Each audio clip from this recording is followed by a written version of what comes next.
Hello everyone. Today, we will introduce how to set up an HTTP server on ESP32 using MicroPython.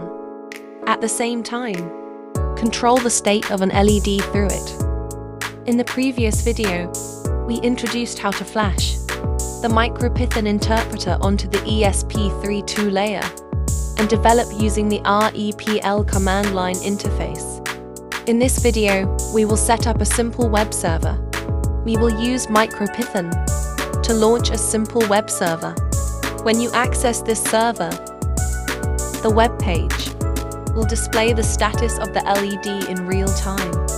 Additionally, you can control the LED's on-off state through the web page buttons.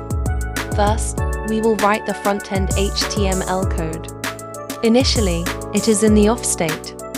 When the button is clicked, a request is sent to the backend server via JavaScript. The backend naturally uses MicroPython. Use the socket. Listen to the port using socket machine. Initialize the LED GPIO with pin.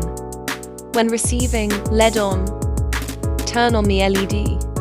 Upon receiving LED off, turn off the LED. Next, default. We use AMPI to send files to the ESP32. Then, flash the ESP32 once. Next, access the ESP32's IP address. Click the button on the web page. The state of the LED will be controlled by the web page. That's all for today. Thank you for watching.